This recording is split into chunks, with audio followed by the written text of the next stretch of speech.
وقال اننی من المسلمین، یہ تیسری چیز ہے، اور وہ یہ کہے کہ بے شک میں مسلمان ہوں، مسلمانوں میں سے ہوں۔ یہ ان حرف تاکید، مانا ڈنکے کی چوٹ یہ اعلان کرے، مسلمان ہونے کو چھپانے کی کوشش نہ کرے۔ یہ غیر مذاہب والے دندراتے پھرتے ہیں، کوئی یہودی ہے، کوئی عیسائی ہے، کوئی پارسی ہے،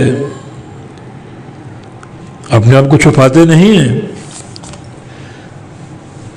تو آپ بھی اپنے آپ کو نہ چھپائیں، بلکہ اظہار فخر کے طور پر، تحدیث نعمت کے طور پر کہو کہ بلا شبہ میں مسلمان ہوں، اس میں کوئی باک محسوس نہیں کرتا، کوئی عار نہیں، اپنے اسلام پر فخر کرنے والا ہو۔ مسلم ہونے کے لیے ضروری ہے کہ ہر معاملے میں اپنی گردن جھکانے والا ہو اللہ تعالیٰ کے سامنے، اس کے احکام کے سامنے، اس کے فرامین کے سامنے۔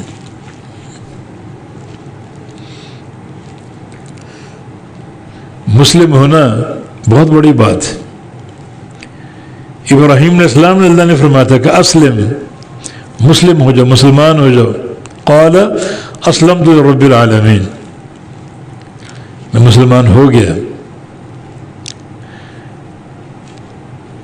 وجعلنا مسلمین لک، جب خانہ کعبہ تعمیر کیا، دونوں باپ بیٹے ابراہیم علیہ السلام اور اسماعیل علیہ السلام، اس موقع کی دعاؤں میں سے ایک دعا کہ یا اللہ ہمیں اپنا مسلمان بنا دے۔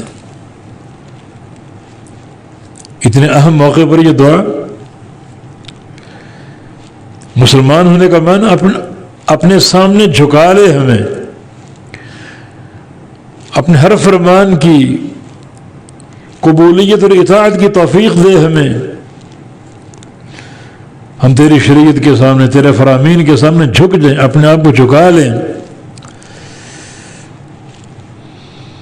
تو تین باتیں ہو گئیں۔ اساس کیا ہے؟ ان الذین قالوا ربنا اللہ، کہ اللہ ہمارا رب ہے۔ اس اساس کو سمجھ لینے کے بعد، قبول کر لینے کے بعد، اپنا لینے کے بعد، اب یہ تین باتیں، ایک اس اللہ کی طرف دعوت دینا اور اس کی توحید کے پیغام کو عام کرنا، اور دوسرا عمل صالح، ایسا عمل، ایسا کردار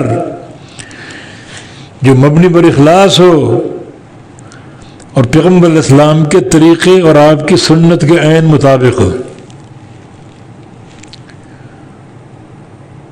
اور اپنے آپ کو کہے مسلمان، میں مسلمان ہوں، اس پر مجھے فخر ہے، اور ساتھ ساتھ یہ کہ صحیح مسلمان وہی ہوتا ہے جو مکمل طور پہ اپنے آپ کو شریعت مطہرہ کے سامنے جھکا دے، اللہ اور اس کے رسول کے فرامین کے سامنے جھکا دے۔ تو یہ تین خوبیاں اگر پیدا ہو گئیں تو اس سے اچھا انسان کو ہو ہی نہیں سکتا۔ باعتبار قول کے یہ سب سے بہترین شخص ہے۔